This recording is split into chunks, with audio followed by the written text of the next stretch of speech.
안녕하십니까. 이 시간에는 통일과 성략시대의 사도형제인 자랑스러운 우리의 선배님들의 발자취 생애노정에 대해서 알아보겠습니다. 오늘은 박종구 세계 순회사님입니다. 내 젊음 뜻 위에 바치리 타이거박이라고 알려져 있죠. 1939년 2월 9일 충남 서천에서 출생하시고 56년 1월 20일 통일교회에 입교하셨습니다. 1960년 10월 1일 협회 총무회장, 1961년 5월 15일 36가정 축복 사모님 최금순 여사, 1961년 8월 1일 중앙대학교 법과대학 3년 수학, 1963년 3월 18일 충주 지역장, 1964년 충주 성화학원 설립 원장, 66년 충북지구 순회사, 71년 종로교육장, 72년 경북교구장, 76년 3월 18일 세계 순회사 명받고 미국으로 가시고 1978년 12월 20일 미국 원리연구회 책임자가 되셨고 얼마 있다가 82년 4월 3일 성화 뜻을 위해서 헌신하다가 성화시게 됐습니다. 먼저 순회사님, 선교사님 가정에 대해서 알아보면 이분이 박종구 선교사님, 사모님, 자녀분들이 많이 있네요. 7남 2녀입니다. 자녀가 모범 가정이십니다. 아버님 앞에서 지시받고 메모하시는 귀한 사진 있습니다. 옛날 사진 되겠습니다. 이 사진은 농촌 계몽운동을 하면서 모자 딱 쓰고 니아까 끌면서 뭔가 신어가지고 날리는 장면. 아주 옛날 사진. 이 장면은 여기 보면은 이분이 박종구 타이거박이시고 여기는 김영희 회장 같으시고 요분은 기원필 선생님 같으시고 요분은 황한채 협회장님 같습니다. 보면은 흐린데 교육장 부인들 쉽게 말하면은 특별 연수회 갔습니다. 여기서 말씀하시는 옛날 장면. 아까도 얘기했지만 7남 2녀 9남매를 두신 사모님 요거 박종구 회장 되겠습니다. 또 활짝 웃으시는 장면, 미국에서 식구들 앞에서 아마 노래하시는 장면 아닌가 싶은데 아주 재밌는 장면입니다. 웃으시고 계시네요. 이 장면은 아버님 앞에 축복받는 장면입니다. 박종구 최금순 가정. 요때가 아마 24세째, 사모님이 한 살 위에요. 38년생, 39년생. 그런데 이렇게 아주 젊은 나이에 축복을 받으셨습니다. 귀한 장면. 여기 계시나요? 이거는 또 단체로 12가정에 찍은 장면. 사모님 아주 미인이시네요. 두 분. 이분은 아주 서로 동지로서 결합됐다고 그랬어요. 수기에 읽어보면. 이제 산에서 지팡이 딱 찍고, 또 사모님은 이렇게 바람이 부는 가운데 머리 덮어서시고, 아주 다정스러운, 아주 재밌는 장면, 있었습니다. 이 사모님은요, 박종구 선생님이 일찍, 50도 안 돼서 일찍 돌아가시기 때문에 혼자 40년 동안 자녀를 키우고 고생을 하셨어요. 그래서 아버님 앞에 칭찬도 받으시고 아버님을 위해서 또 늘 정성을 들이시고 좀 순회사님이 연계 가서 자녀분들 모시고 정성 들이고 이분은 지상에 계시면서 귀한 가정입니다. 거기 계시잖아요. 아버님 말씀 듣고 타이거박 아버님이 지어주신 거예요. 타이거박이라고. 무섭잖아요. 공산당하고 싸우는 일은 적적 아니겠습니까? 별칭이 타이거박이에요. 싸우다가 몸이 쇠해서 돌아가셨어요. 미국에서 사모님 여기 계시네요. 주먹을 불끈 쥐고 전부 다 카프 회원쯤 되는 것 식구들하고 하나가 돼가지고 싸우시다가 뜻을 위해 일하시다가 성화하셨습니다. 이 장면은 여의도 구국 세계대회 때인데 단상에서 아주 젊은 나이인데 김일성에게 보내는 경고장이라 가지고 아주 외치시는 아주 타이거박이었어요. 요 장면은 또 어떻게 목회한 장면 같은데 요번은 김영희 회장님 같고 요번은 유광열 회장님 같습니다. 이거 누구시고 하여튼 이것도 말씀 기도하시는 장면 같은데 기도하고 계시는 옛날 사진. 요 사모님하고 두 분이서 아주 참 다정한 모습. 사모님도 작년에 성하셨어요. 그래서 36가정 최검순 파키스탄. 네 분이 파키스탄 국가 메시 아닙니까? 협회 성화식. 이렇게 해서 사모님 이렇게 성화식을 작년에 하셨고, 요 분은 이제 마다를 대시는 유명한 박진원 님이 되겠습니다. 예. 모범 가정이 되겠습니다. 뭐 손주들까지 다 있어가지고 아주 귀한 가정이 되겠습니다. 예. 사모님 아주 미인이시지 않습니까? 그래서 혼자 고생도 많이 하시고, 이분은 연계에서 필요해서 일찍 가셨고, 이분은 지상에서 수고 많이 하신 귀한 가정. 이분은 효진님이고 아버님, 여기는 또 딱 서셔가지고 뭔가 이렇게 웃으시고 막 이런 장면인데 아주 귀한 사진 되겠습니다. 이거는 축복식 때 사진이네요. 뭐 이렇게 상차림대 딱 앉아서 찍은 사진 되겠습니다. 이분이 이 사진이 미국에서 좀 얼굴이 거실렀는데 이렇게 열심히 활동하다 보면 햇빛 때 많이 이렇게 탄 것 같습니다. 요 사모님 아주 사이가 좋잖아요. 딱 팔짱을 딱 끼시고, 이것이 1981년 어디 콜로라도의 사진이라고 나와 있는데 카프 회원들이라고 되어 있습니다. 이분들하고 아주 사모님 애교가 있어 보이시는데 아주 재밌는 사진, 아주 지팡이도 딱 찍고 이 사진이 남아 있습니다.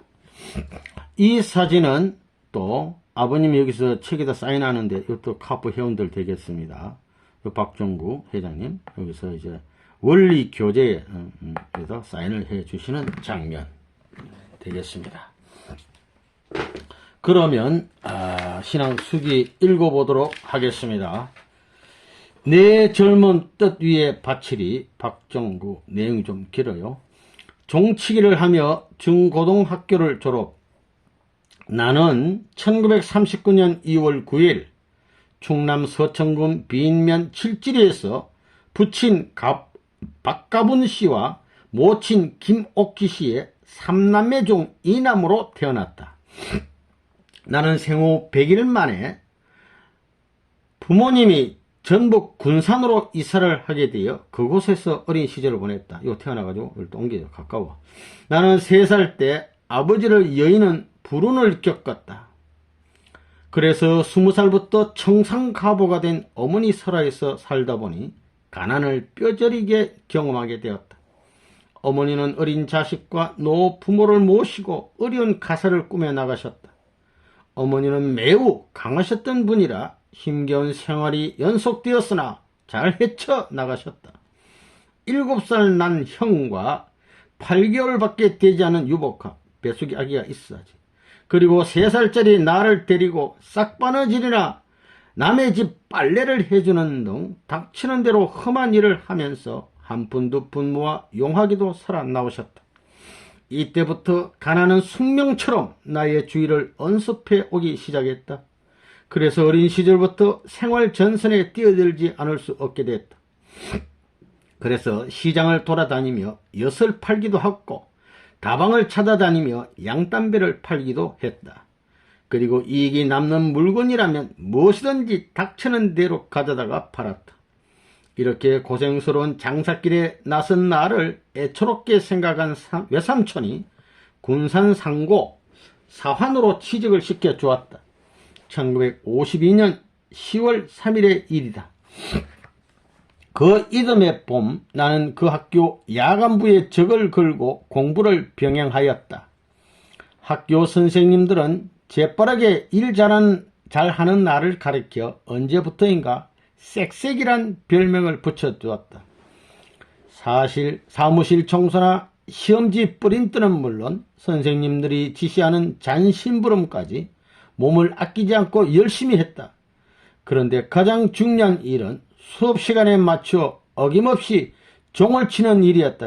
땅땅하면 수업시간 또 땅땅하면 끝났다 이거야. 이렇게 시작종과 마침종을 자그마치 6년간을 치게 됐다. 나는 종치기와 더불어 나의 중고등학교 생활을 마쳤던 것이다.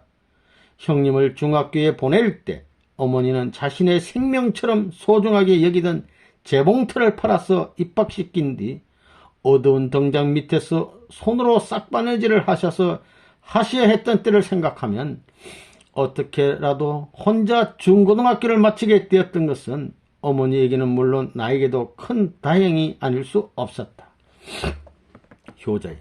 나는 1956년 1월 20일 군산상고 2학년 재학 시 강의홍 여사의 인도로 군산교회에 입교했다. 김상철 회장님 사모님. 하나님께서 비로소 나를 부르신 것이다.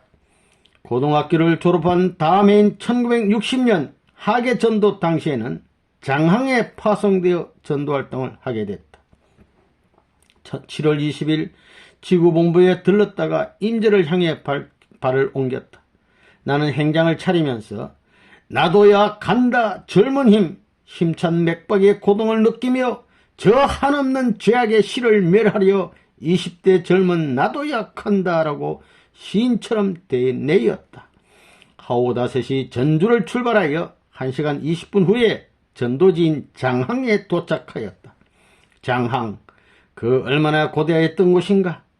그러나 온 강산은 슬픔에 잠겨 있었다.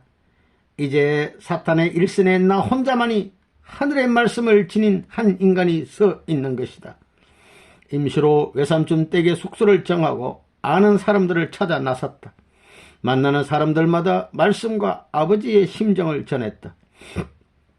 임지에서 맞이한 첫 주일에는 장로교회를 찾아가 그들과 함께 예배를 드렸다. 기막힌 예배였다. 하여튼 그러한 분위기에도 사람들이 교회에 다닌다는 사실이 놀라웠다. 마치 회칠한 무덤 같은 곳이었다. 예배가 끝난 후에 흩어지는 그들 속에 섞여서 집으로 돌아왔다. 임지에서 가가홍후 방문하여 전단지를 돌리고 전도 대상자를 찾아 말씀을 전하는 것이 일과였다. 그러나 전도가 잘 되지 않아 정성을 들여야 되겠다고 생각해서 7월 27일부터 금식을 시작했다. 금식을 하면서 8월 1일부터 원리 선포에 주력하기로 하고 그 계획을 짰다. 우선 원리 선포라는 타이틀 아래 전단지를 만들어 시내 곳곳에 뿌리고 포스터를 붙였다. 강의 장소가 여의치 않아 사거리를 택했다. 길거리에서 강의하는 거야.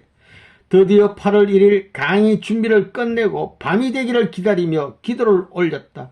어찌된 일인지 사거리에 나와 불을 켜고 사람들이 오기를 기다렸으나 아무도 나타나지 않았다. 다만 동네의 건달 녀석들만 모여 자리를 잡는 것이었다. 이때였다. 나 자신도 모르게 평소에 몇백 배의 큰 힘이 솟아올랐다.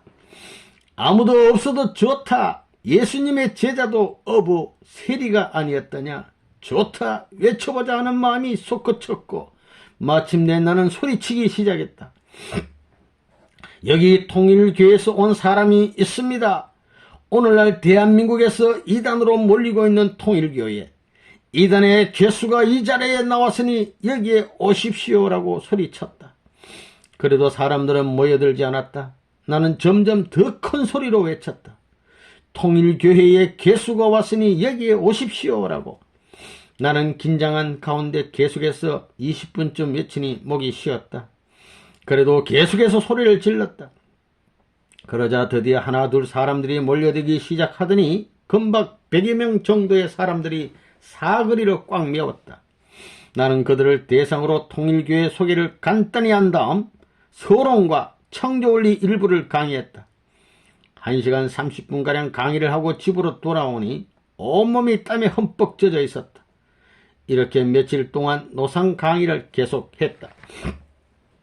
이후에는 기성교회 교인들을 상대로 동리마다 다니며 말씀을 전했다. 또 강의를 했다.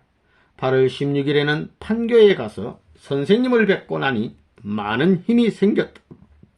돌아와서는 전도활동을 더욱 활발히 전개했다. 월포 주민 50명을 모아놓고 통일교회란 무엇이냐라는 주제로 토론을 벌였다. 그들 가운데 당장 통일교회를 세우자는 사람들도 있었다. 어느덧 40일이 지났다. 여러가지 아쉬움도 남았다. 인연된 모든 사람들에게 인사를 하고 난 후 하오 8시 차로 군산에 도착했다. 매주 토요일에 장항에 가기로 약속했다. 1961년 5월 15일 청파동 교회에서 성원식을 마친 후 첫날 밤을 도남동에서 보냈다. 나도 이날만은 남들처럼 미래를 나누며 앞날의 꿈을 그렸다. 또 하나의 나를 맞이한 입장에서 사랑해줘야 할 사람에 대한 의무를 보람으로 느끼는 공식화된 생각과는 달리 남다른 결혼 초야를 밝히기도 했다. 그건 우리의 첫날 밤이 밝기도 전에 5.16 군사혁명이 일어났으니 말이다. 무질서와 혼돈을 불식시키고 새로운 질서와 새로운 역사를 창조한다면 개벽이라 할 수 있다. 어쩌면 우리 부부도 이런 개벽에서부터 출발하는 시대적 운명을 지닌 채 태어났는지도 모를 일이다.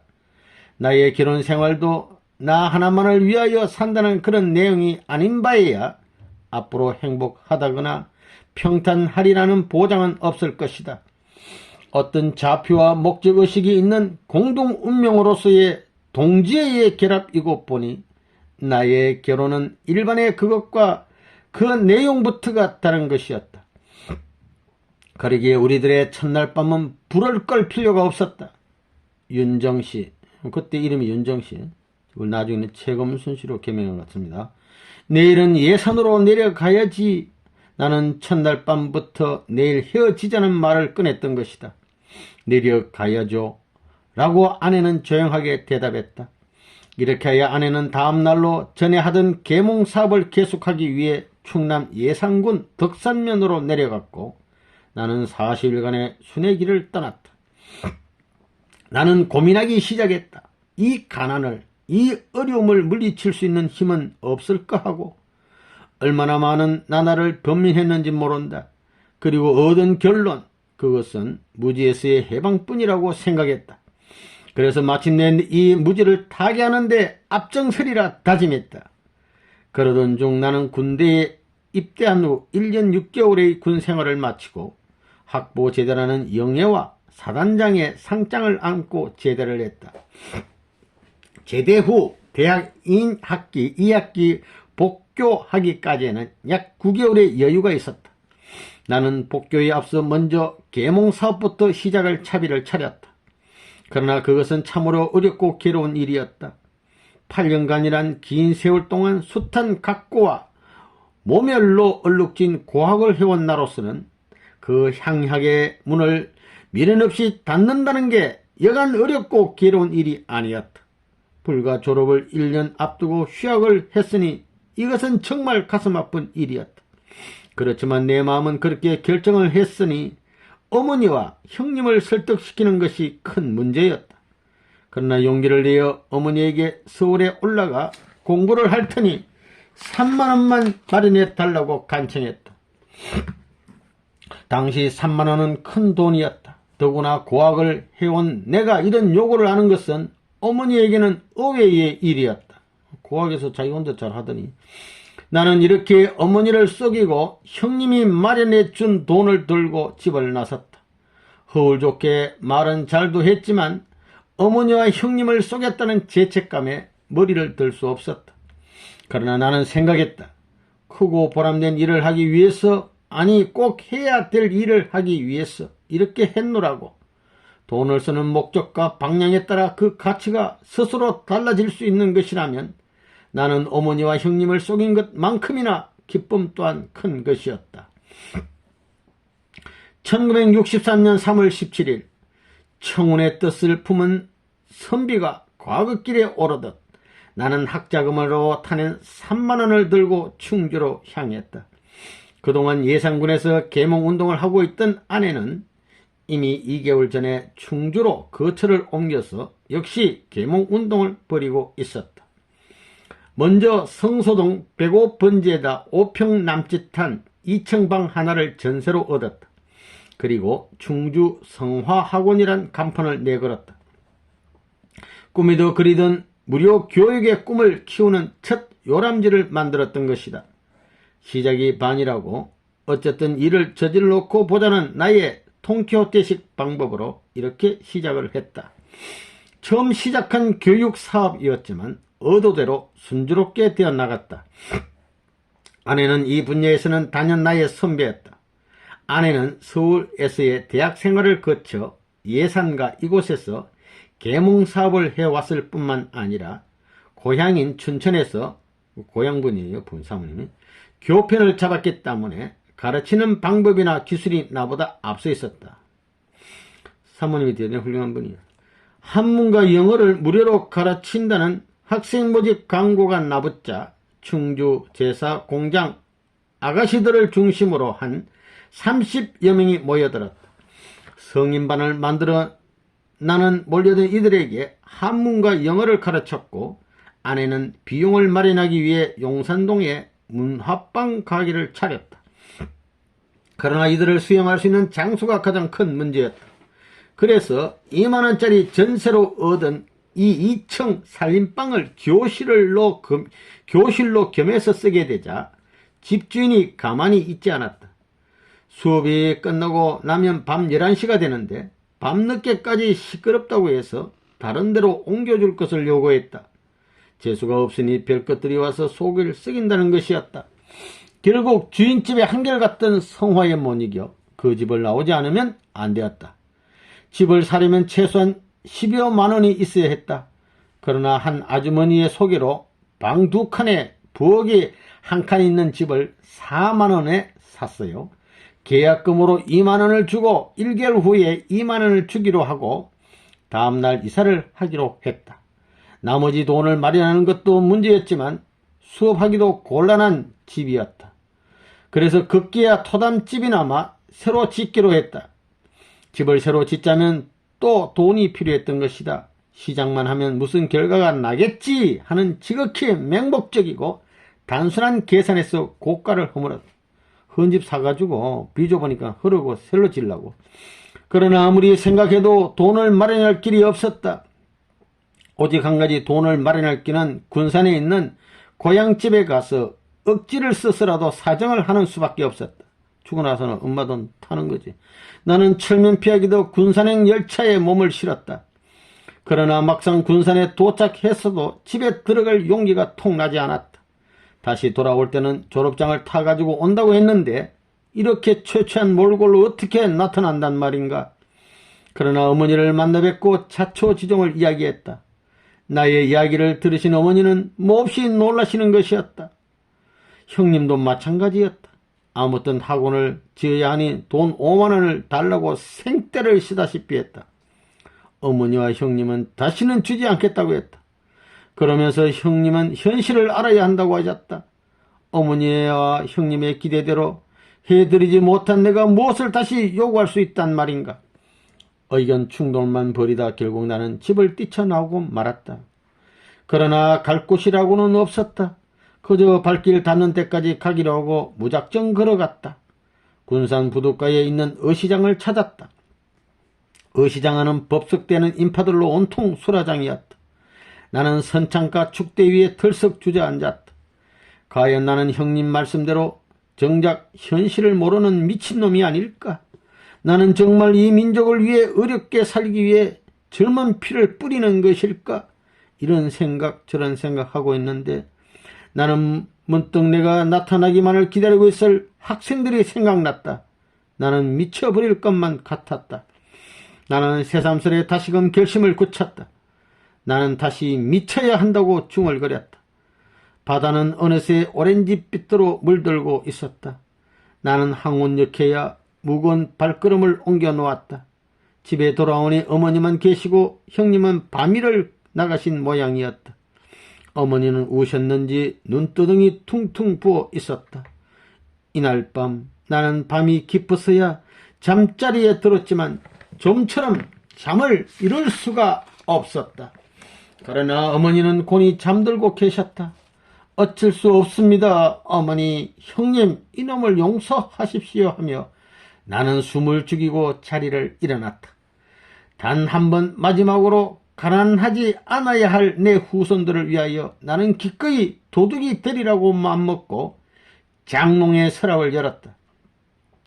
가난한 집에 그에게 돈이 있으리라는 계산은 애당초 하지 않았지만 아까 어머니와 형님의 대화에서 언뜻 비료값에 대한 얘기를 들은지라 비료 사려고 돈 나오는 걸 이걸 뭐 혹시나 하는 사행심에 쓰였다.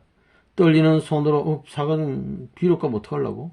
장롱 속을 뒤졌다.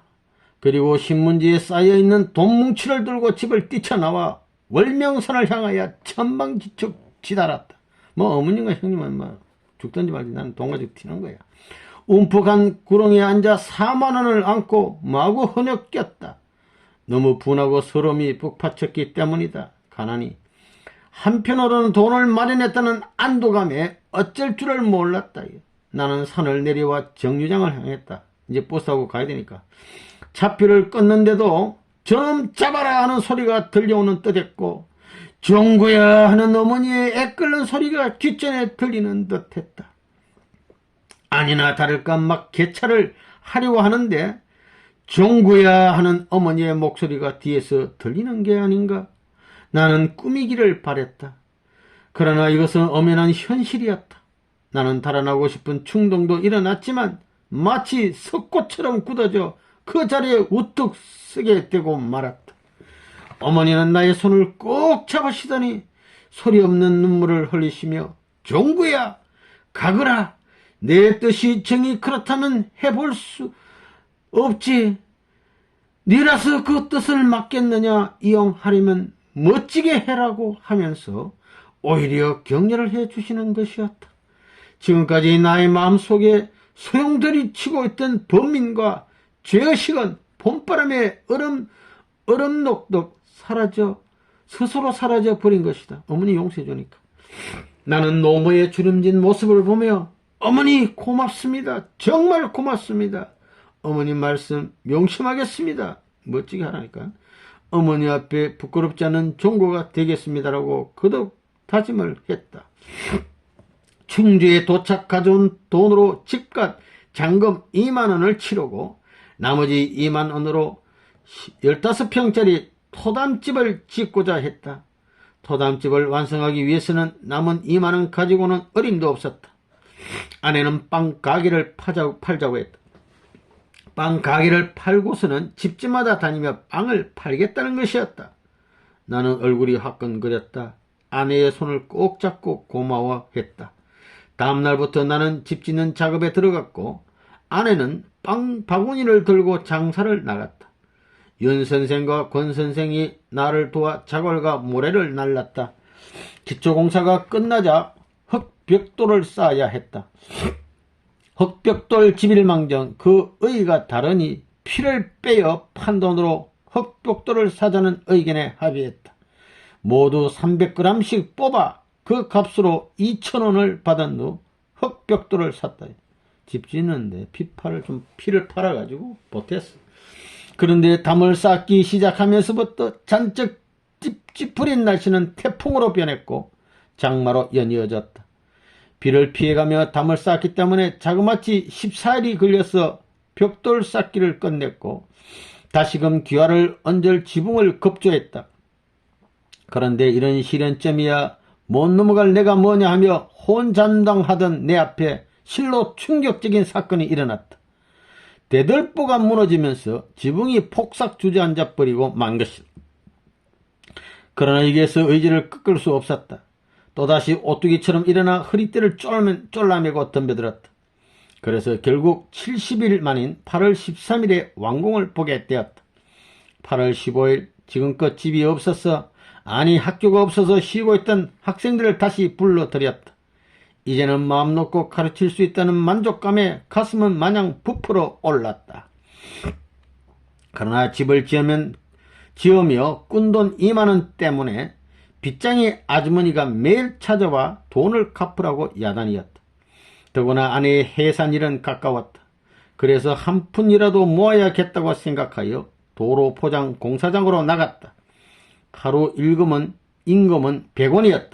그렇게 해서 얼마가 모은 돈으로 애기 받을 준비를 했다. 해산기가 다 된 아내는 이를 악물고 길을 서서 아들을 낳았다. 나의 등과 이마엔 진땀이 흘러내렸다. 물론 내가 아기를 받아냈다. 아기를 목욕시키면서 나는 아빠가 된 감격에 젖었다. 이렇게 교실을 만들고 학생을 모집하면서 남모르는 눈물도 많이 흘렸다. 1964년에는 신문에 학생 모집 광고를 냈으나 마감일에 응모한 수는 겨우 0명뿐이었다. 그래서 가가호호 방문하여 공부의 중요성을 깨우치면서 아이들을 모았다. 우리 셋은 10일에 걸쳐 600호를 방문했다. 2월 15일 그때까지 접수된 인원만도 600여 명, 시험 당일 540명이 몰려왔다. 15평 교실에 그들을 다 수용할 수는 없었다. 그래서 마라톤 입학시험을 고안해낸 것이다. 마라톤 시켜가지고 1등부터 선착순 끊는 거지. 그 중에 300여 명을 떨어뜨리고 240명을 뽑아야 했다. 잔인한 방법 같고 순진무관 동심에 상처를 주는 것이 아닐까 하는 생각도 해보았다. 별의별 아이들이 다 있었다. 괜히 헛수고를 했다고 후회하는 자 각양각색으로 한마디씩 찌꺼려댔다. 나는 그 누구의 잘못도 아니라고 생각했다. 잘못이 있다면 오직 내 잘못이다. 아니, 그것은 오직 어린 동심에 환희를 안겨주지 못하는 이 사회의 잘못일 수 있었다. 이렇게 신입생을 선발하고 입학식을 거행한 뒤 공부를 시작했다. 그러나 날씨가 더워지면서 교실이 비좁아 문제가 생기는 것이었다. 무엇보다도 땀 냄새 등 악취가 온 교실을 뒤덮었다. 대책을 강구해야 했다. 그래서 남학생은 주간에, 여학생은 야간에 수입을 하는 2부제를 채택했다.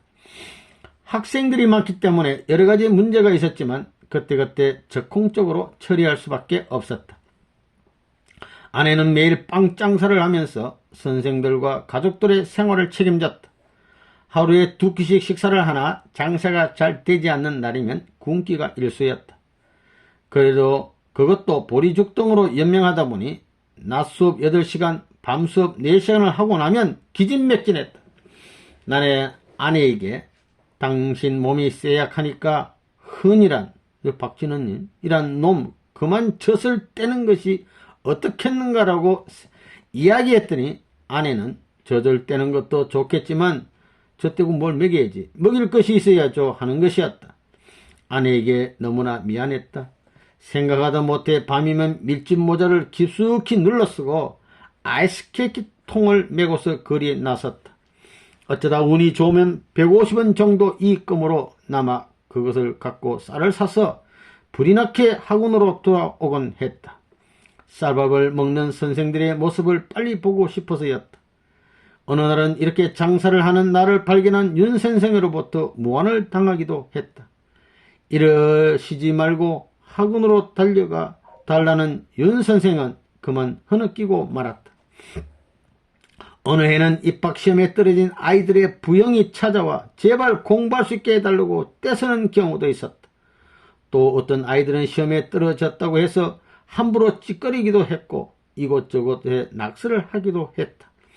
학이 방학 때는 교실을 정축할 돈을 마련하기 위해 상정하여 장사를 하기로 결정했다.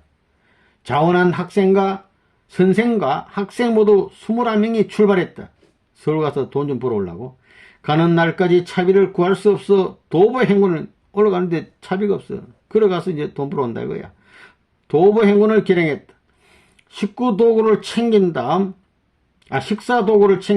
학생들을 학원에 직결시켰다. 그리고 계획을 이야기했다. 아이들은 모두 원장인 나의 말을 따르기로 했다. 1964년 7월 25일 0시 사업대원들은 340이나 되는 서울을 향해 우렁찬 출발을 고했다. 이날 밤 12시까지 목표 지점인 광나루에 도착하려면 최소한 10년을 40분 안에 걸어야 했던 것이다. 24시간에 서울 도착해야 돼. 처음 몇 시간은 30분마다 10년을 걸었으나 가면 갈수록 지쳐서 걸음이 자꾸만 느려졌다. 거기다가 억수같이 비가 쏟아져 내려 더욱 힘들었다. 상호 4시 정각에 용인 저수지 근처까지 갔다. 거기에 감곡국민학교까지는 뛰기로 했다. 걷다가 뛰다가. 그런데 이게 어쩐 일인가? 아이들이 모두 뛰어갔는데 나는 정신이 몽롱해져 뛸 수가 없었다. 결국 의식을 잃고 신장로 바닥에 쓰러지고 만 것이다. 얼마 후 정신을 차리고 보니 아무도 보이질 않았다. 어떻게 걸었는지 어떻게 뛰었는지 모르게 겨우 감곡국민학교 정문 앞에 도착하니 상후 8시가 넘었다. 이후 서울로 가는 도중에 별의별 어려움이 따랐다. 어떤 아이들은 발이 부러졌고 어떤 아이들은 발톱이 빠졌다고 야단이었다.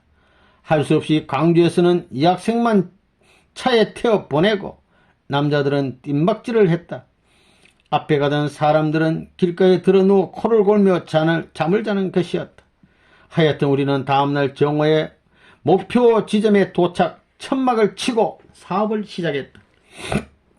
아이들은 연필과 비누등을 갖고 각자 정해진 코스에 따라 사업을 나갔다. 스크립 한 것을 가지고 다니면서 우리의 취지를 알리기도 했다. 뭐 이렇게 글씨 써놓은 거 있잖아요. 그걸 딱 보여주면서 따기를 맞는 등 아이들마다 별의별 일을 다 겪었지만 첫날 사업을 해서 모두 6,000원을 벌었다. 그리고 상경 기간에 10만원을 벌었다. 이 기간에 있었던 이야기를 어떻게 다 표현하겠는가. 동참한 아이들이 너무나 대견스러웠다. 우리는 성취감에 휩싸여 충주로 돌아왔다. 우리는 이 돈으로 교사를 신축하기로 했다. 마침 교현동에 땅 200평이 있어 평당 300원씩 주고 샀다. 6만원으로 땅을 사고 4만원 중 1만원으로 학교를 지을 때까지 먹을 양식을 준비했다. 10월 1일부터는 수업이 끝나는 대로 벽돌을 찍었다. 밤낮 무리한 탓으로 윤 선생이 졸도하고 말았다. 그러다 보니 작업이 뜻대로 진척되지 않고 또 계속 진행시킬 돈도 없었다. 그래서 결국 12월 18일 16명의 대원을 이끌고 또다시 사업에 나서야만 했다. 이 사이에 고등학교 입학 자격 검정고시에 18명이 응시, 전과목 합격자가 3명, 5과목 이상 합격자가 15명이었다. 나는 거지대장이 되어 군산에서부터 옥구, 김제 등지에서 15일 동안 쌀동량을 했다. 물론 이 기간에 경찰서에서 치조를 받는 등 별의별 어려움을 다 겪었으면 말할 것도 없다. 우리가 얻은 쌀 12가마니를 돈으로 환산하니 3만원이 됐다. 이것을 갖고 충주에 돌아오니 그동안 쌓아 올린 담이 심한 비바람에 깡그리 넘어져 버리고 말았다. 이를 바라본 나의 눈엔 그만 눈물이 고였다. 만삭이 된 아내도 너무도 허망해서 멍청해 있는 나의 모습을 보고 애처로운 듯 눈물을 흘렸다. 아내는 낮이면 밤 빵 행상을 하고 밤이면 늘 취미인 듯 붓글씨를 썼다. 어느 날 하루 아내는 밤늦게까지 붓글씨를 쓰다가 붓을 잡은 채 졸도했다. 거기다가 아내는 하혈을 하여 많은 피를 흘렸다. 급히 산부인과에 데리고 가니 의사는 1시간 내에 하혈이 멈추지 않으면 태아에게 지장이 있다는 것이었다. 결국 아내는 수술을 하여 아기를 분만했다. 아내는 태어난 후 다시 붓을 들었다. 서예전을 열어 거기에 나온 비용으로 교실을 짓는데 보태겠다는 것이다. 글씨를 잘 쓰시네.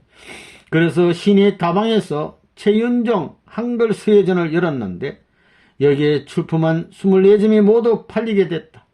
그래서 그동안 들어간 비용을 제하고 나니 34,000원이 수중에 들어왔다.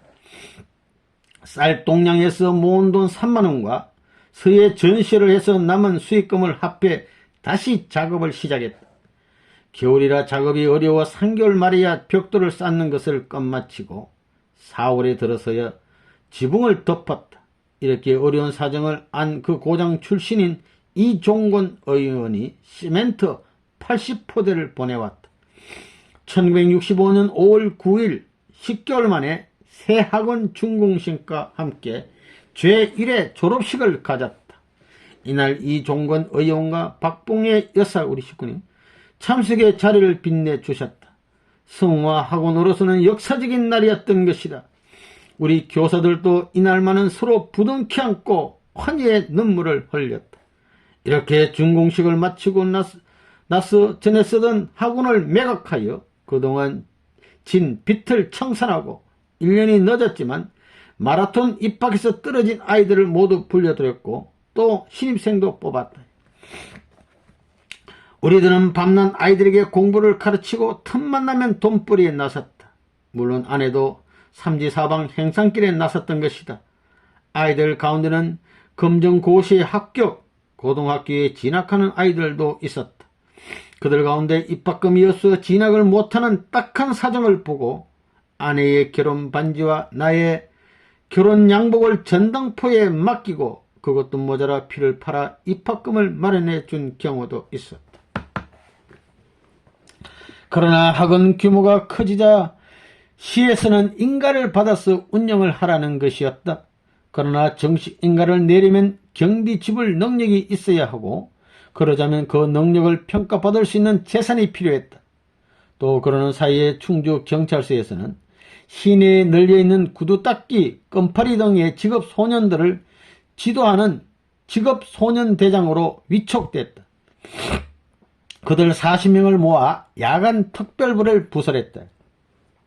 걔들은 공부학기는 나는 구두닦기를 가르쳐온 교사에게 구두닦기 일에 참여하도록 권유할 기회를 엿보다가 여름방학을 3일 앞두고 말을 꺼냈다. 우리 모두가 늘 고대하던 영농 실습지를 마련하고 축산기술 교육의 터전을 닦기 위해 이번 여름방학 동안에 무엇인가 해야 되지 않겠소? 아무래도 우리들이 다른 일을 할 수 있는 시간은 방학 때밖에 없으니 이번 방학 동안에 이용해 봅시다. 이렇게 해서 서울에 원정을 가서 구두 닦기를 하기로 결정했다. 그래서 아내에게 일수돈을 내어 돈 빌린 거예요. 작업복 6벌과 구두 닦기 도구를 마련해 줄 것을 부탁했다.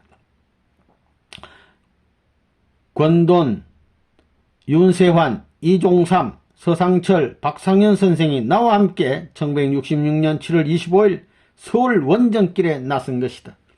다음날부터 구두 닦기에 들어가서나 처음으로 해보는 일이라 뜻대로 되지 않았다. 명동, 서울역 등 번화한 거리를 다녀보았지만 발붙일 곳이 없었다. 명동에서는 기득권을 가진 슈시한 보인들에게 얻어터지기도 했다. 다방이나 회사 옆에는 5만원 내지 15만원을 내라고 하는 것이었다. 어쩌다 어떤 사람의 도움으로 시청 뒷길에 자리를 잡게 됐다.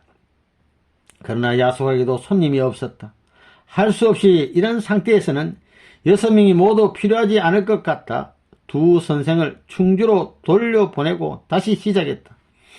8월 2일부터는 의논 끝에 가르치자 빈농자재라는 구호를 쓴 띠를 가슴에 두르고 구두를 닦기 시작했다. 그러자 차츰 손님이 늘어나고 주위에 관심이 쏠리는 것이었다. 서울신문과 조선일보에서 취재도 해갔다.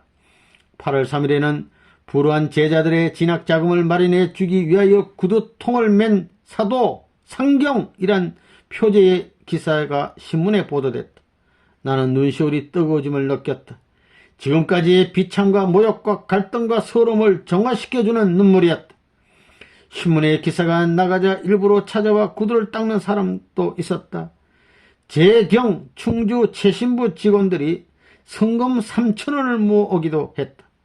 라디오와 텔레비전에 보도되면서 출연료까지 받았다. 성금통에는 구두 닦은 값 외에 성금을 넣어주는 사람이 늘어났다. 며칠 전에만 해도 전혀 기대할 수 없었던 일들이 나타나기 시작했다. 여원사에서 화보에 싣겠다고 사진을 찍어 가기도 했고 프랑스 대사관에서 근무하는 외국인이 1만원을 보내오기도 했다. 코리아 헤럴드 최장석 기자의 인도로 유한양행 유일한 회장, 이 훌륭한 분인데, 찾아가 격려금의 말씀을 듣고 성금 8만원이 든 봉투를 건네받기도 했다. 그러나 미국 원조물자 방송협회의 원조 제의는 거절했다. 외국 사람들의 도움까지 받을 필요가 없었기 때문이다. 말표 구두약 회사에서는 40일 동안 쓰라고 구두약을 보내왔다. 그리고 내 모교인 중앙대 임영신 총장이 2만원, 박정희 대통령이 10만원을 주셨다. 8월 26일에는 상경하여 그동안 벌인 구두 닦기 사업을 결산하고 서울에서 제일 어려운 환경에서 구두 닦기를 하고 있는 이들을 격려하기 위해 구두 닦기 대회를 개최했다. 28명의 선수들이 출전, 예선을 거쳐 4명을 뽑았다. 그 중에 1등을 차지한 사람은 치안국 앞 소속의 차일옥 선수였다. 서울특별시 소년선도협의회 주최로 해서 나는 1등에 구두약 72통을 주었다. 8월 28일자 주간 한국에 이 대의 모습이 잘 스케치되어 있다. 한여름의 무더위도 열기를 잃어가는 8월 30일 그동안 도와주신 분들에게 인사를 하고 서울을 떠났다. 충주로 내려온 이후에도 그동안 매스컴에 오르내린 덕택에 여러 사람들이 찾아왔다. 그리고 우리의 계획대로 110평의 교사와 50평의 축사도 마련했다. 그러면서 농협으로부터 축산 자금을 융자받아 돼지를 사들였다. 그리고 김 도지사의 권고로 닭도 길렀다. 그래서 100만원의 정기 예금도 들었다가 그 돈으로 용산동에 3,500평의 대지를 마련했다. 그동안 권돈 윤세환 교사가 군에 가는 등 교사직도 많이 바뀌었다. 적은 돈이지만 그들에게 보수도 지급했다.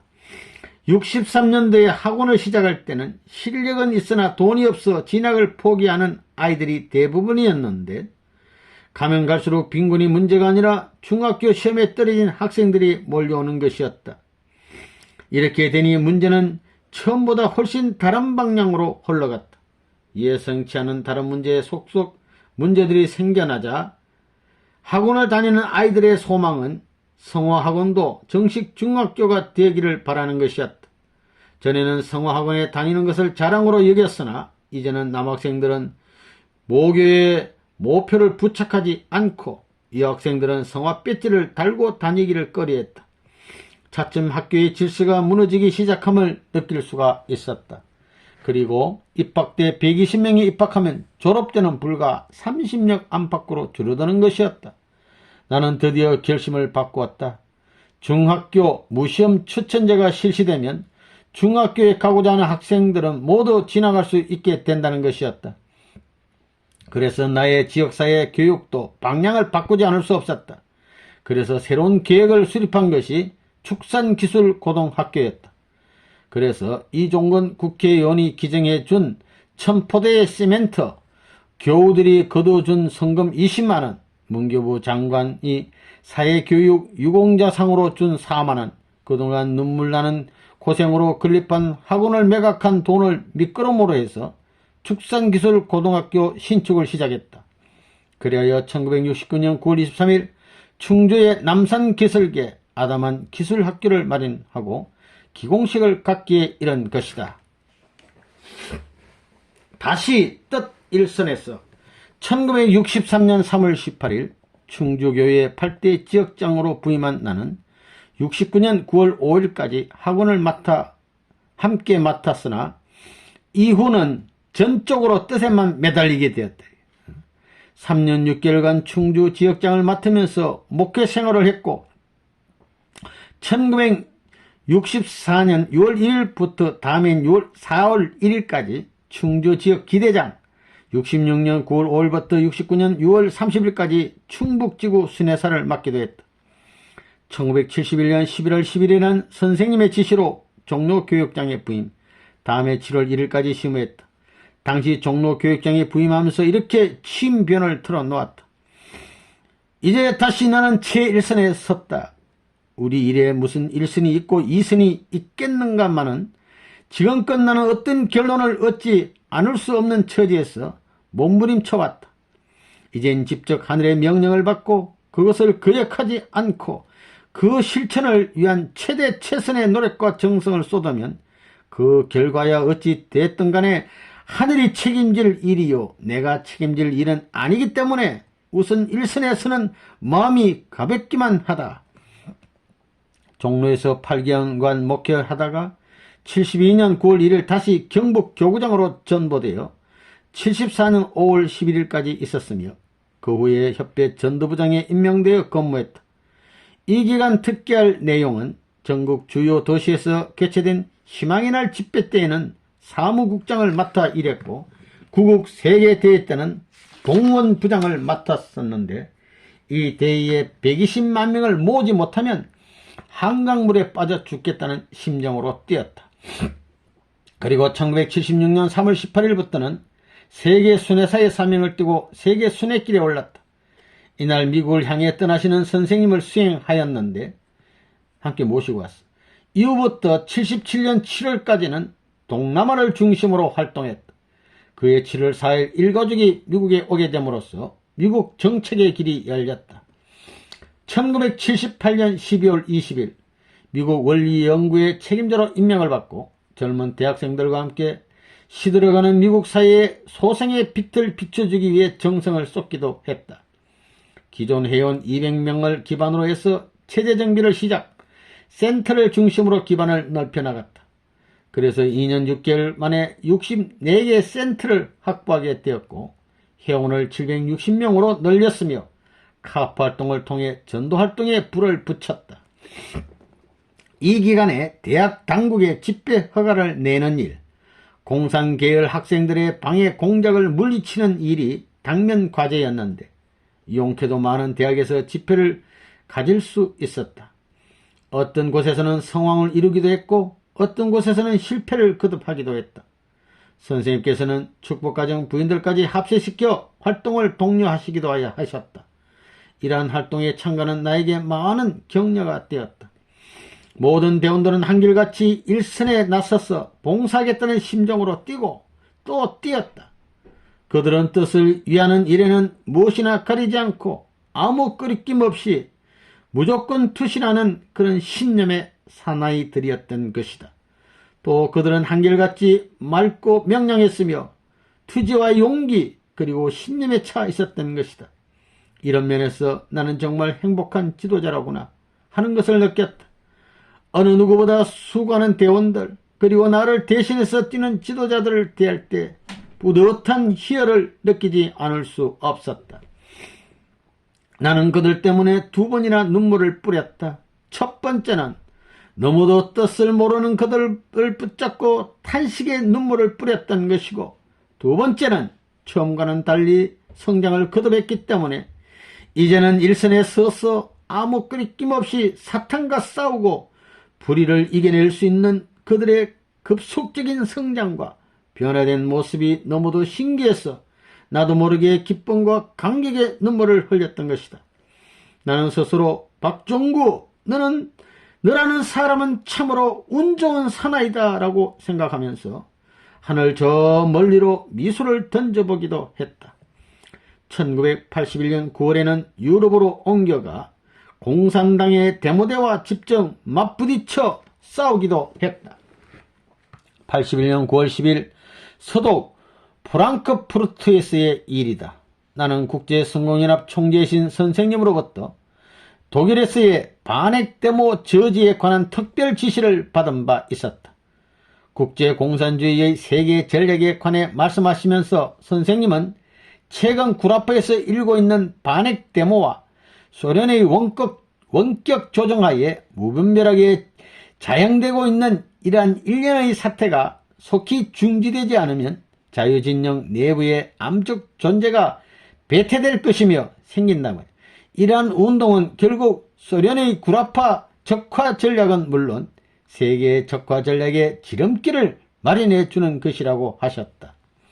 독일에서의 성공 기반 조성을 위한 활동. 너는 독일을 책임지고 공산주의자들과 싸워 이곳에 성공사상의 기틀을 세우고 민주주의적 초석을 굳게 다져야 한다는 말씀이었다. 나는 엄숙한 음성으로 말씀하시는 선생님을 바라보았다. 그분을 똑바로 보았다.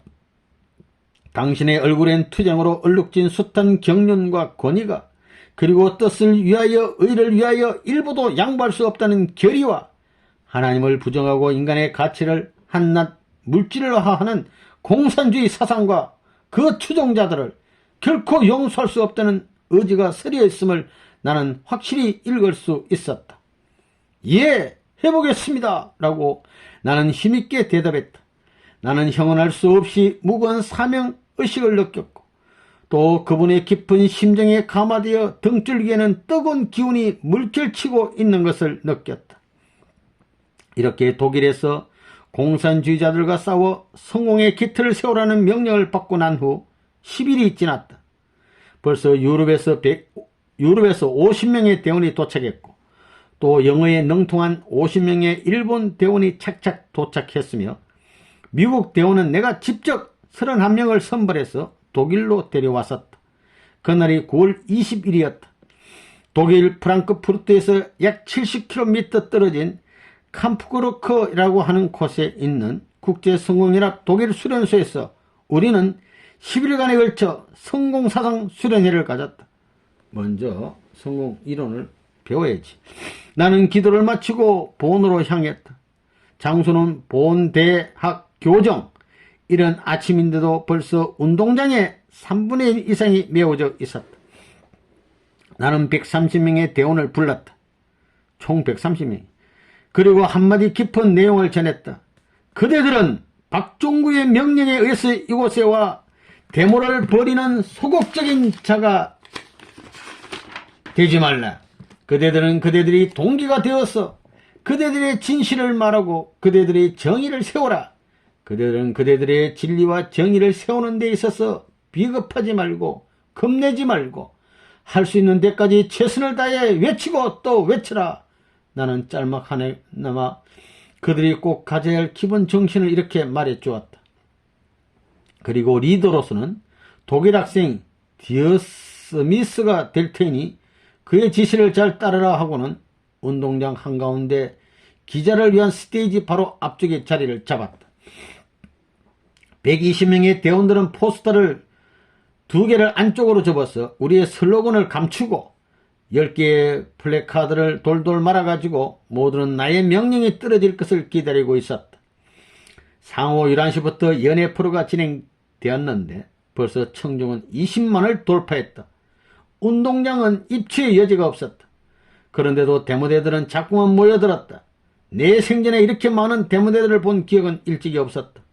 상호 11시부터 하오 1시까지 연애 프로가 진행되었는데 벌써 청중은 25만이 넘었다고 방송했으니 1시가 되니까 28만이 모였다는 어나운스먼트가 있었다. 하오 1시부터 본대가 시작되었다. 나는 리더에게 두 번째 연사를 시작하면 일제히 반대 데모를 개시하라고 지시했다. 그에 앞서 난 12시가 30분쯤이 되었을까? 다리가 아파서 프랭카드를 깔고 앉아있는데 리더가 앉아서 훌쩍훌쩍 울고 있는 게 아닌가? 나는 그에게 왜 울고 있느냐고 물었다. 그는 대답하기를 보십시오. 이들은 평화를 사랑합니다. 그리기에 이렇게 인산이래를 이루도록 많은 사람이 모이지 않습니까? 보십시오. 이 연예인들은 모두 평화를 노래합니다. 모든 청중들은 가수가 하는 노래에 따라 합창하고 있지 않습니까? 이들은 진정 평화를 사랑하고 갈구하고 있는 것입니다. 저는 데모를 주동할 자신이 없습니다. 하는 것이었다. 아닌 밤중에 홍두 깨라더니 글쎄 어쩌녁 내내 왜 우리가 데모를 해야 하는가를 얘기했고 또 오늘 아침에도 자기의 진실과 정의를 세우라고 일컷 일러놓았더니 책임자라고 세운 녀석이 이 모양이니 이 노릇을 어찌할 것인가? 내가 사람을 잘못 선택한 것이 아닐까? 우리에게 10명의 독일 대원이 있었는데 그 중에서 제일 낫다고 생각되어 선택한 대원이 이렇게 약체였으니 이를 어찌겠는가? 그러나 다시 생각해보니 그도 그럴 것이 이것은 독일 청년들의 사고요 현실이요 또 경험 부족에서 오는 사실이라는 것을 확실히 알 수가 있었다. 그래서 나는 그의 손을 붙잡고 우리가 왜 이 모임을 반대하지 않으면 안 되는가를 설득하기 시작했다. 나는 그 청년에게 평화로 위장한 공산당의 술책과 공산주의 치하에서 죽은 사람들의 영혼을 달래는 길은 이것밖에 없다고 하면서 메가폰을 나에게 달라고 했다. 만약 그가 지휘를 못한다면 내가 직접 하는 수밖에 없지 않은가. 그랬더니 본인도 정신이 들었는지 다시 분연히 일어서는 게 아닌가. 나도 따라 일어섰다. 해보겠나? 하겠습니다. 그는 우리 대원이 있는 가운데로 가더니 메가폰을 들고 구호를 외치기 시작했다. 위장평화로 진정한 평화를 파괴하지 말라. 공산주의자들은 적극 위장평화 시위를 중단하라. 이와 동시에 모든 대원들은 감추었던 피켓을 일시에 쳐들었다. 그리고 모두들 구호를 따라 외치기 시작했다. 120명, 28만에 비하면 얼마나 적은 숫자인가. 그러나 그 숫자가 어찌 결코 적은 숫자이겠는가. 당장 연사의 연설을 들을 수 없을 정도로 우리의 외침은 운동장에 퍼졌고 모든 사람들은 놀라면서 우리의 구호에 귀를 기울였다. 그리고 연사도 1분 이상 말을 제대로 못했다. 공산주의자들은 즉시 위장평화 시위를 중단하라 외치고 또 외치고 또 외쳤다. 그리고는 있는 힘을 다하여 가지고 있는 전단지를 청중을 향하여 던지고 또 던졌다. 10월 1일 나는 이들을 여러 곳으로 분산시키며 활동 계획과 세부 지침을 마련해 주었다. 이제부터 독일에서의 성공활동은 시작되게 된다. 주로 우리의 활동은 대학가에서 이루어진다. 모두들 대학 군내에 들어가 개별 접촉으로 성공 강의를 하는가 하면 대개는 대학에서 활동 인가를 받고 난 북 테이블을 설치해서 성공사상 서적을 진열해 놓고 테이블 뒤에는 마르크스 사상과 대통일사상이란 비교판을 설정. 우선 마르크시즘을 설명하고 난 다음 그의 사상적 오류를 지적 비판한 뒤 그 후에 유니피케이션을 통해서 그 대안을 제시하는 시기였다. 그래서 이 이념에 흥미를 가진 사람이 있으면 이들을 2일 수련과 7일 수련에 초청하고 그 다음 21일 수련을 마치게 되면 이들 중 90%가 우리의 활동대원이 되는 것이다. 이런 방법으로 활동대원을 확보하였다. 또 하나의 우리의 활동은 대학 내 수많은 학생 공산당들과 공개 이론 투쟁을 벌이기도 했다. 공산주의자들이 학원 내에서 데모를 벌이게 되면 우리는 늘 그들과 반대 의견을 가지고 반대 데모를 벌이기 때문에 폭력을 일삼는 공산당들로부터 많은 박해를 받을 때도 있었고 우리 자신을 방어하다 보면 유혈투쟁으로 벌어진 적이 한두 번이 아니었다. 이렇게 독일에서 성공운동을 시작한 지 불과 2, 3일 후 우리에게는 하나의 큰 과제가 주어졌다. 그것은 10월 10일 독일 수도 본에서 공산주의자들이 주동이 되는 대규모의 데모가 있다는 얘기가 들렸던 것이다. 주동자는 독일 가톨릭 교회의 신부인데 이 신부는 말이 신부지 바로 공산주의자였으며 그가 내린 슬로건은 유럽 내에서의 핵무기 사용을 반대한다는 소위 평화시운동인 것이다. 명목상의 신부가 평화시운동을 한다면 대외적 명분이 서고 따라서 1천여 개나 되는 유럽 전체의 좌익계열 단체들이 총동원되어 25만 내지는 30만 명이 독일 수도 본에 모여 데모를 할 것이라는 소식이었다. 물론 이 데모는 실제 있어서 소련 공산주의자들의 자금 지원에 의하여 열리고 있다는 것을 누구나 다 알고 있었다. 그리고 공산주의자들이 노리는 것은 나토 산하에 미국의 중선자탄을 설치하지 못하도록 반대운동을 하는 것이면 두말할 필요도 없었다. 왜냐하면 나토 산하에 미국의 중성자탄을 설치하는 것은 바로 소련의 코미테에 불을 켜대는 것이나 다름없고 그것은 저들 SS-20 핵장치 로켓 설치에 쐐기를 박는 것이고 또 최근 10여 년 위장된 대탕트 체제 아래 월남을 위시한 아프가니스탄 등지에서 재미를 본 소련의 침략 활동이 제동이 걸리는 것임을 잘 알고 있는 소련 공산당은 소위 평화라는 미명을 이용하여 대중을 선동하려는 엄중한 수작을 하고 있던 것이다. 여기에 우리가 가만히 앉아있는 것은 어불성설이다. 우리는 분연히 일어서서 25만이 아니라 100만 앞에서라도 소련의 기반을 분쇄해야 하며 쏟고 있는 독일 국민을 일깨워야만 했다. 10월 5일 나는 선생님을 다시 찾아뵙고 10월 10일 공산주의자들의 데모를 반대하는 시위를 벌여야겠다고 말씀드렸다. 그랬더니 단호하게 해야지 라고 말씀하시는 것이었다. 나는 다시 캄부르크로 돌아왔다. 돌아온 즉시 대원들을 시켜서 우리가 공산주의자들에 대한 반대 데모를 하게 되는 취지서를 작성했다. 전단지 2가지 10만 장씩 20만 장, 포스터 500장, 그리고 독일 국민에게 보내는 메시지, 유엔 사무총장, 미국 대통령, 독일 수상에게 보내는 메시지를 작성했으며 120개의 피켓 그리고 10개의 플랜카드를 만들었다. 우리의 슬로건은 거짓 평화로 진정한 평화를 파기하지 말라였고 몇 가지의 결의문을 채택했다. 10월 9일 하오 7시 130명의 모든 대원은 캄프루크로 집합했다. 나는 다음날에 있을 데모에 대한 세밀한 주의 사상을 시달하고 그 다음으로 이튿날 새벽 포스터 500장을 본 시내에 붙일 대원 21명을 선정, 그의 책임자로 독일인 게르트 바셀을 지정했다. 새벽 2시 그들을 본으로 떠내 보내고 나는 잠시 눈을 붙였다. 아침 6시 일어나자마자 나는 깨끗이 목욕을 하고 내복을 갈아입었다. 한두 시간 후에 일어날 일도 모르는 것이 인간이기도 하다. 더구나 이날은 50만이 모인 곳에서 일대 데모를 벌여야 했다. 오늘 내가 어떻게 될지 그것은 누구도 짐작할 수 없다. 그러니 준비를 해야 했다.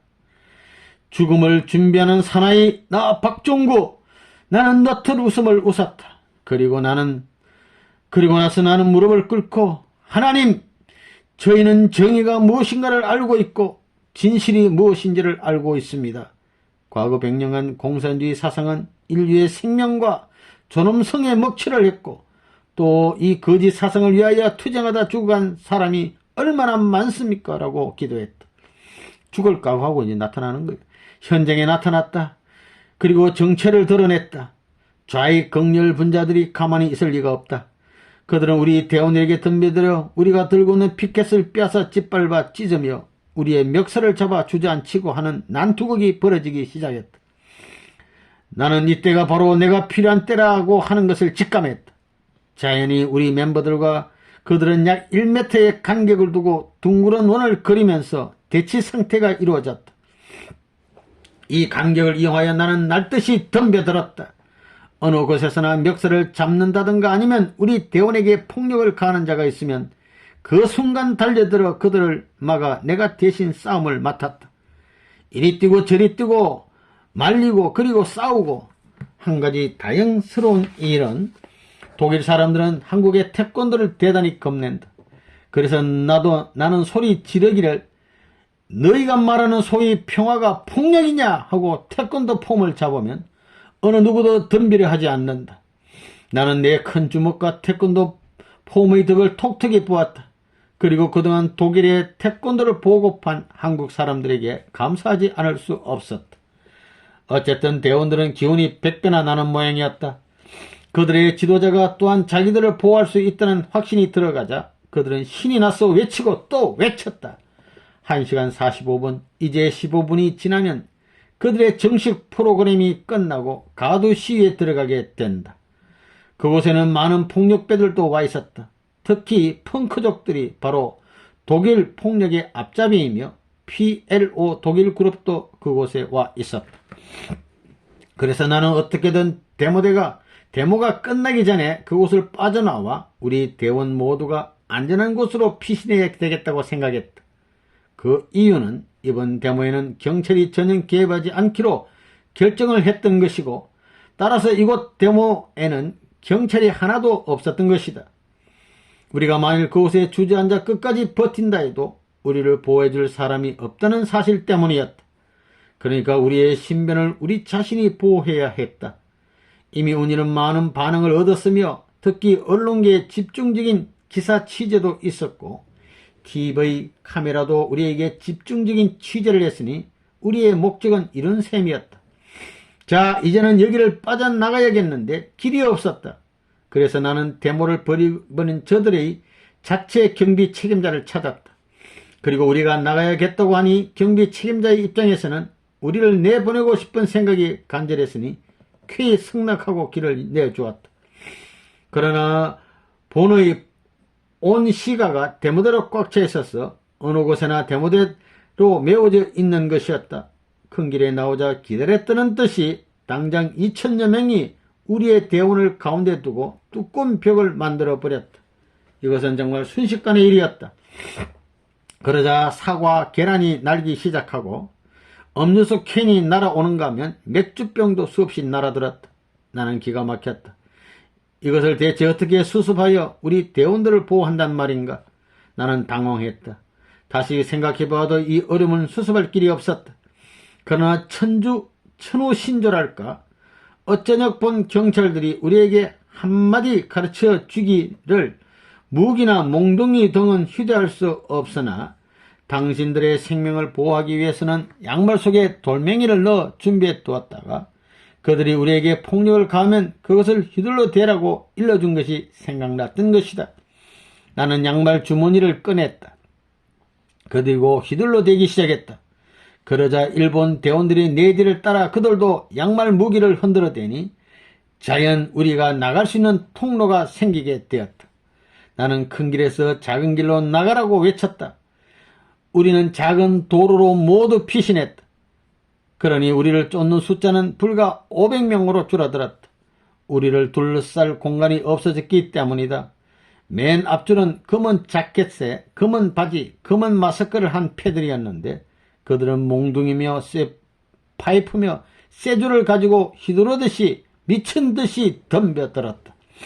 그들과 우리 대원들 간에 육박전이 벌어졌다. 사실 우리는 수적으로 너무 열세일 뿐만 아니라 전혀 폭력을 모르는 사람들이었다.